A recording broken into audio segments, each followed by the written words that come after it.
We're very fortunate to have with us this evening here Dr. Peter Wybrow. I saw him come in earlier, who is the director of the Semel Institute.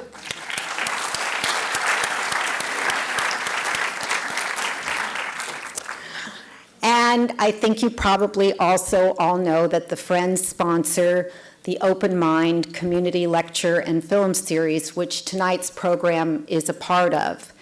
And this series is open to the public at no charge.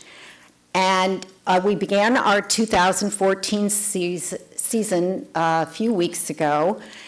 And we also began a new fall campaign, which is called Make 100 New Friends. So let me just explain a bit. We function very much like a public television or public radio station. If you feel that the programs we provide are an important service to the community, we hope that you'll become a friend of the Friends and join us and support our work. So if we make 100 new friends this season, and that would be at the $100 level. Of course, if you want to join at a higher level, we would certainly not complain. Here are some of the things that we could do. We could sponsor 12 to 15 travel grants for our junior faculty and postdoctoral fellows to go to their professional conferences and present their original research. This gives them the opportunity to meet colleagues from all over the world and sometimes form new scientific collaborations. Or we could fund part of a Friends Scholar Grant. These are very competitive grants given to the very best and brightest postdoc fellows at the Semel Institute. We are very fortunate this evening to have 2 of the 3 postdocs that we have, of the scholars that we have funded for this year, and I'd like to introduce them to you. One is Dr. Tara Paris.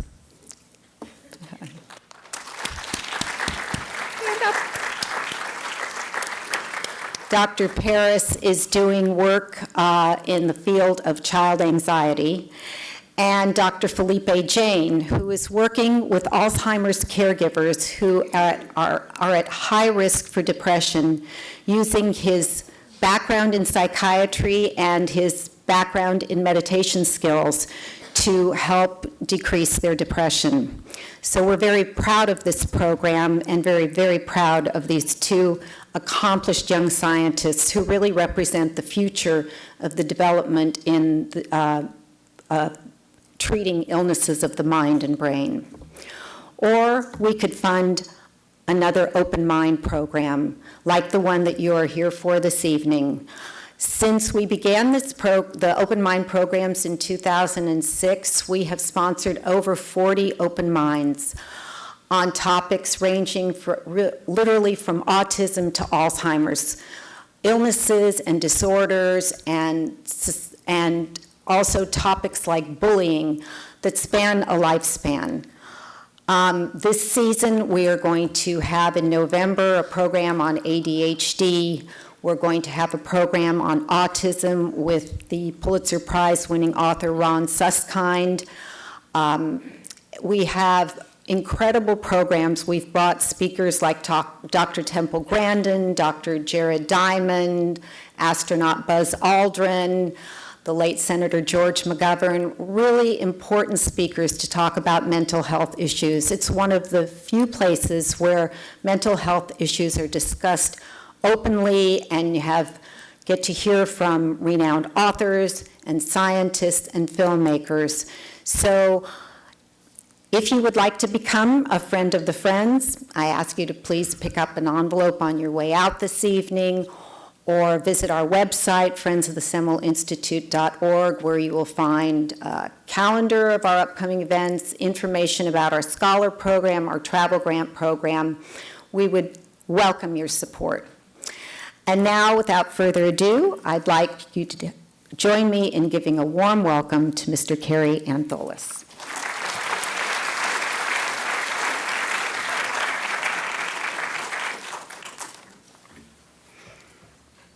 Thank you, Vicki, and thank all of you for coming.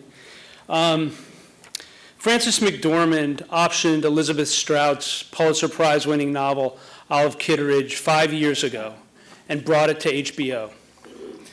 Jane Anderson, who, as Vicki said, is here with us tonight, was engaged to write the script. And after several drafts and a department change within HBO, delivered one of the greatest pieces of screenwriting that we had ever seen. After we screen the first 2 one-hour parts of the miniseries, Jane will be joined by Dr. Andrew Leuchter to discuss her experiences in crafting the screenplay. And before you leave this evening, you will receive DVD copies of the 3rd and 4th hours of the miniseries.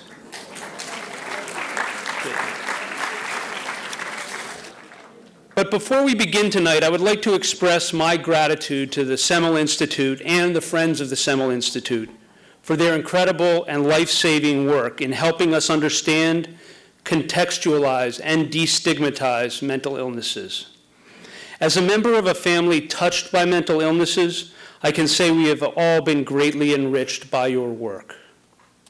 In fact, during my first conversation with author Elizabeth Strout, we bonded over a discussion of the works of a writer and scholar that I first came to know here at UCLA. That writer is Dr. K. Redfield Jamison, and at my request, Ms. Strout prepared the following remarks about the direct impact of Dr. Jamison's work on her novel Olive Kitteridge and on the film that you're about to see. A number of years ago, Ms. Strout writes, I read K. Redfield Jamison's book, An Unquiet Mind, about her own condition of bipolar disorder.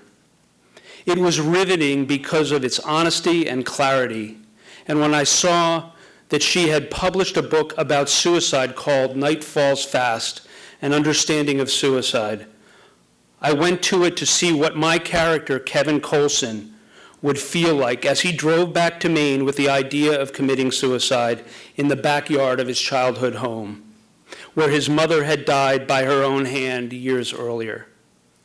I remember many statistics and facts presented, and one of them was that suicide is more likely to occur after a romantic breakup. Thus, the girlfriend that you see in the film. Jane Anderson wrote the words, I had completely crazy Clara in my story. But K. Redfield Jamison's work has been enormously helpful to many people, not just novelists and writers, but to those afflicted with bipolar disorder, and even more importantly, in helping those who don't have it understand those who do. Perhaps in this way, a fiction writer is like K. Redfield Jamison, saying, this is who we are, please do not judge us, we are just people too. And I can think of no better introduction to Olive Kitteridge. Thank you.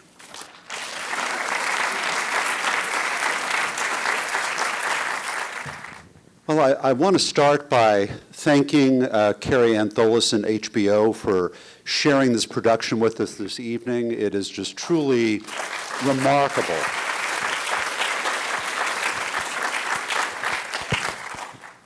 What a wonderful start to the miniseries. I've had the advantage of seeing all 4 hours, and you all will soon too. And Jane, thank you so much for, just congratulations on a powerful screenplay, just wonderful, wonderful production. Well,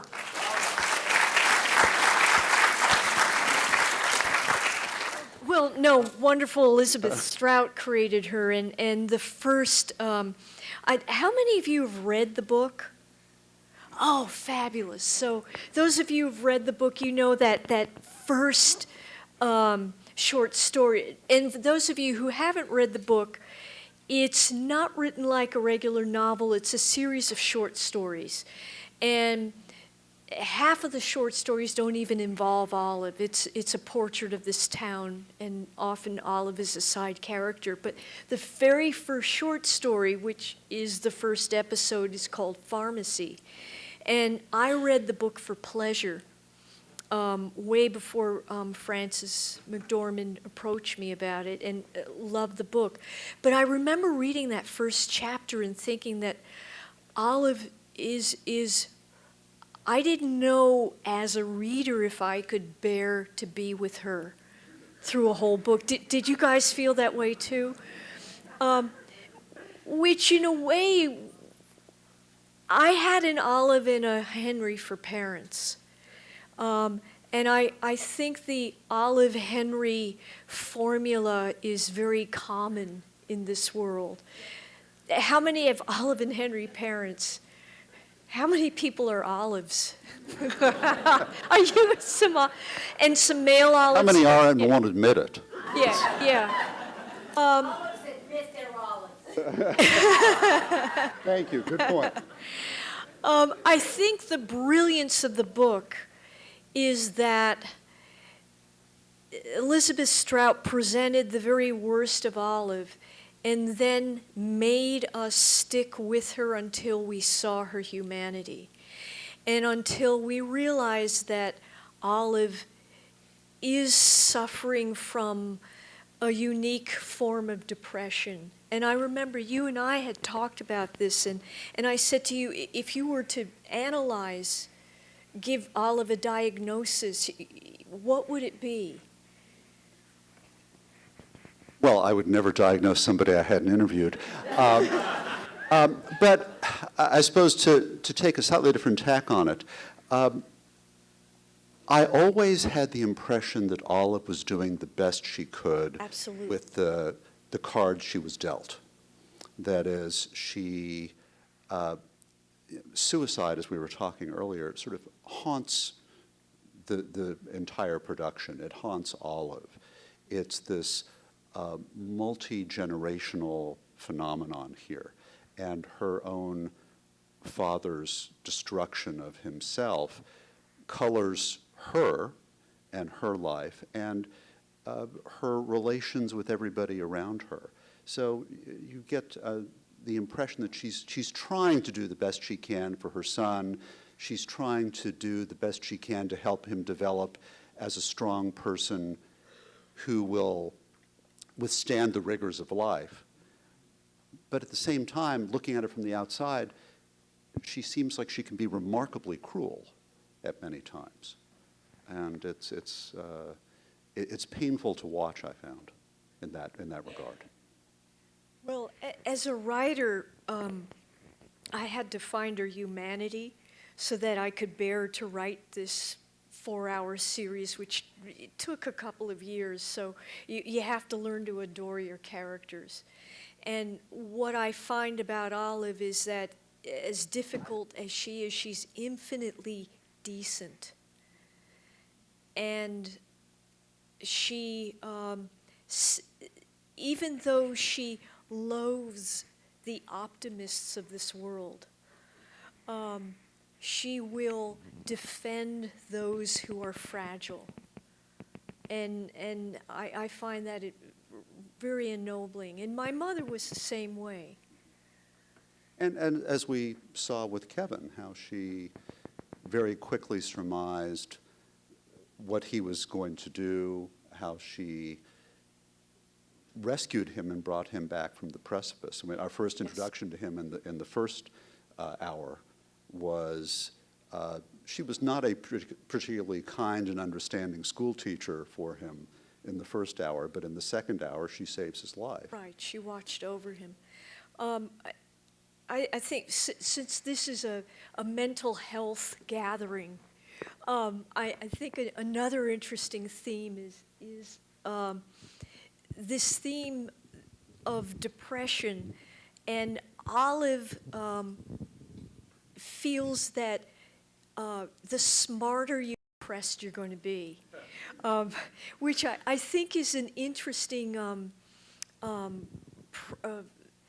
prejudice amongst intellectuals, that those of us who fancy ourselves as artistic or highly educated or highly intelligent or sophisticated, that to be happy is for simpler souls.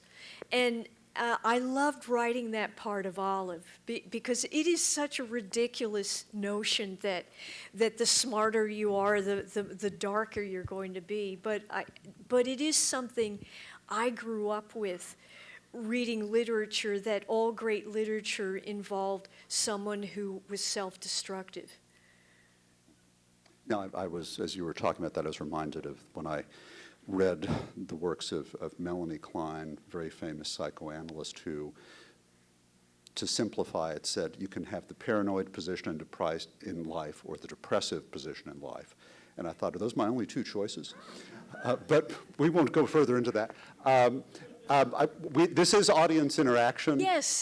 So we have people circulating with microphones. So we can keep talking for quite some time But up don't here. be shy if you have like some. We have a question right here. Oh, good. I had a question about the hallucinations. Is that typical with bipolar? I thought that was more like schizophrenia. Oh, well, Andrew already corrected me on that. I'll let you speak to that, and then I'll kind of defend my terrible artistic choice. No defense is necessary. No, we met for coffee a few weeks ago, and I was saying, you know, were those? I wasn't sure those were supposed to be visual hallucinations. Were they? Exactly, were they? In fact, visual hallucinations of that type would be really extraordinarily rare in schizophrenia, in bipolar disorder, in something that wasn't either drug-induced psychosis or something having to do with seizures or some other kind of brain illness like that, because the auditory hallucinations are very common, misperceptions are very common, but well-formed hallucinations like that would not be typical. And the reason we went with that, in Elizabeth's book, in that section, she metaphorically has Kevin sitting in the car, and there's a phrase, I forget what it was, that he looked over at her and she appeared to him like an elephant, but it was just a feeling. But we decided to just go with the full-out hallucination, and the plants coming out of the piano just seems so poetic and marvelous, and a lovely metaphor for what that young man was going through. We have another question right here. Here you go. I thought that Olive's most telling moment about her purity and her humanity was when she had to tinkle. Yes. That was the perfect moment in the whole movie for me. I'm so glad you like that. You know, to make peace with your husband's crush, and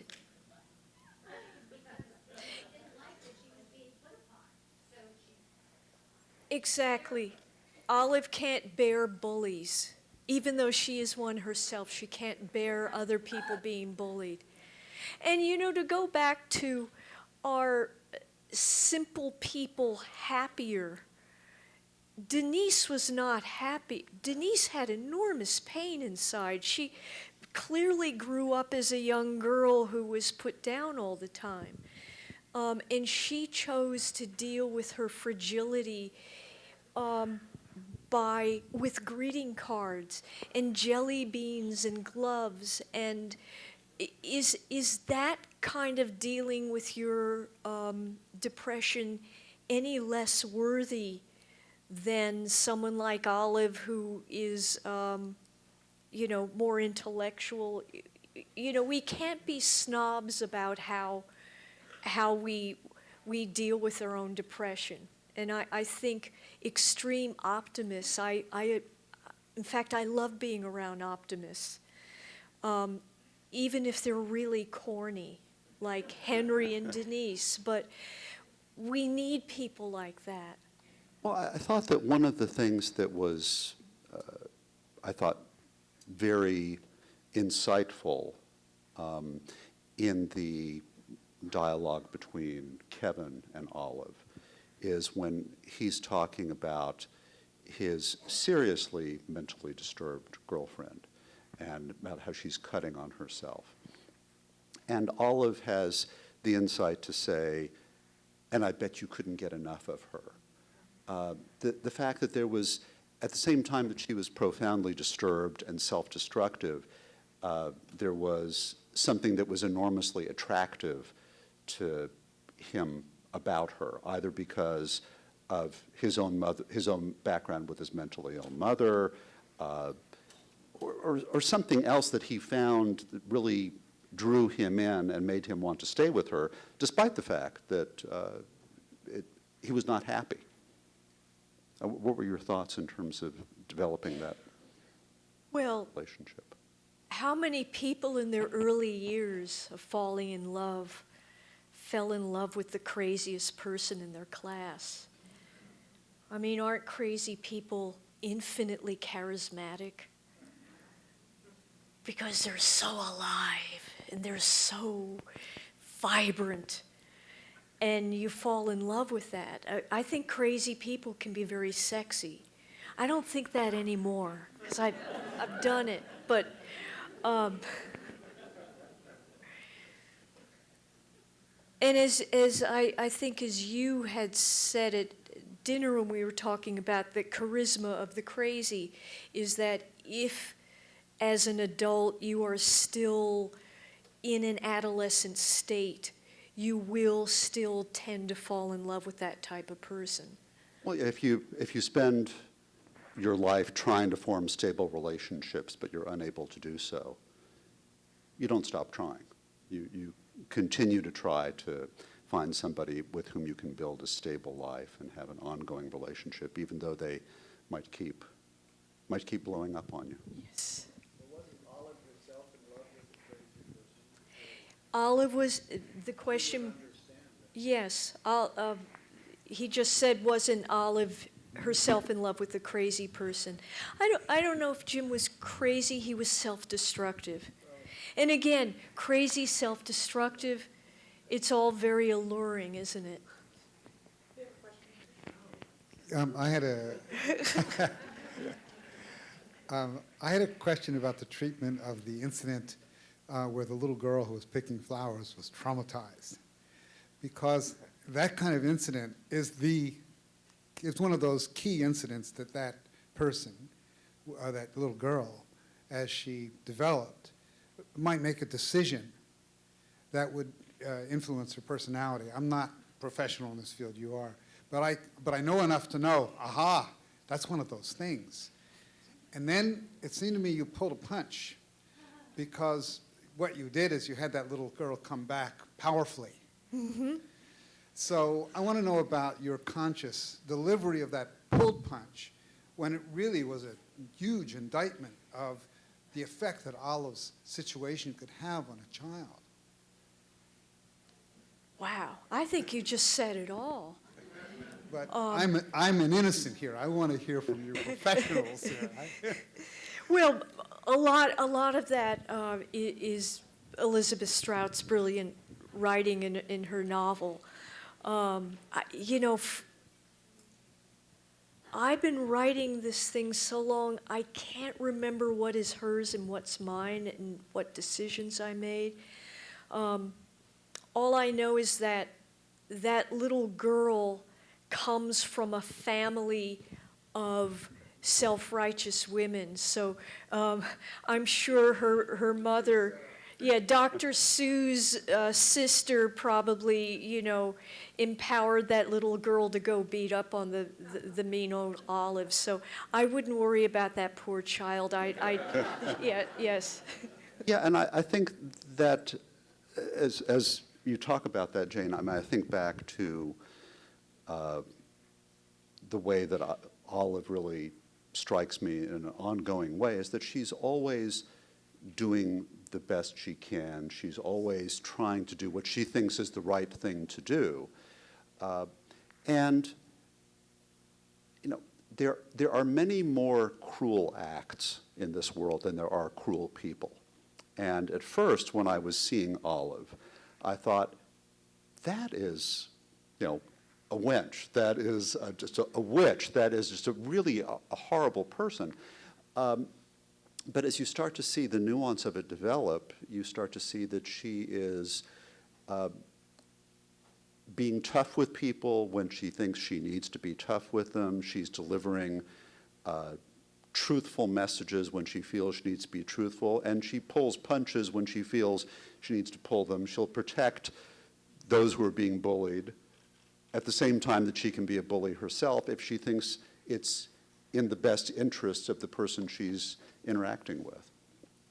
Well, and the flower moment is interesting because when you adapt from a novel, you start looking at themes.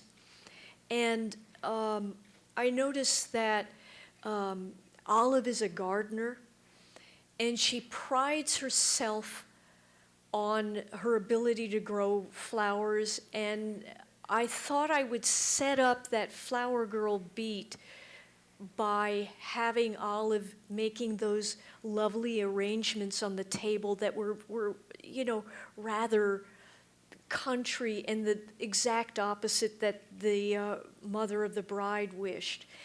So I set up the flower girl beat with the white corsages. So it was really a battle of the flower of these two powerful women, mother of the bride, mother of the groom, with this very, I'm providing the flowers for the table. Oh, well, if you're doing that, I am going to make everyone wear corsages that I picked out. So there's a power thing going. And I have a feeling I set that up because Olive would not have yelled at that little girl in the flower beds that she planted if she had not been confronted by the other mother putting down her dress very subtly. So you just weave all that stuff in that you might not notice on the first viewing. But when people snap, it's set up many beats before. And you know that as a psychiatrist. We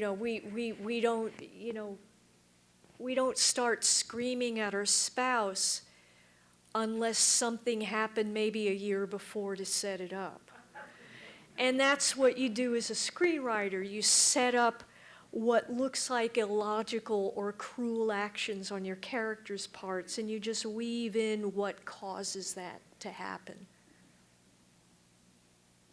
Okay, we have time for one more last question. Oh, but there are three. We'll just see. three. Here we have one over here.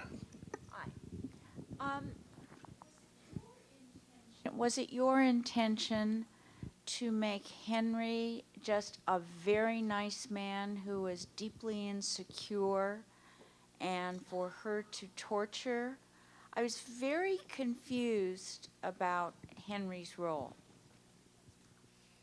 Oh, that's interesting. Well, that's as was written in the original.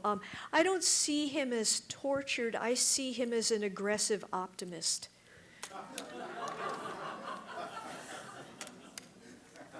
And he loves his Olive.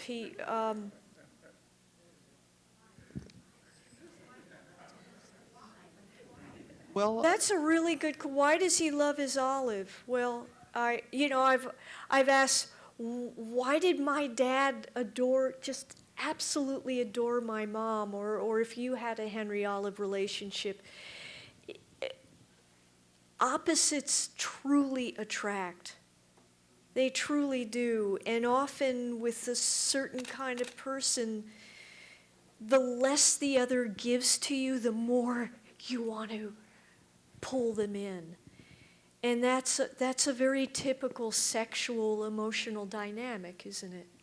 and I think that in his own way, he thought he needed to take care of her. Yes.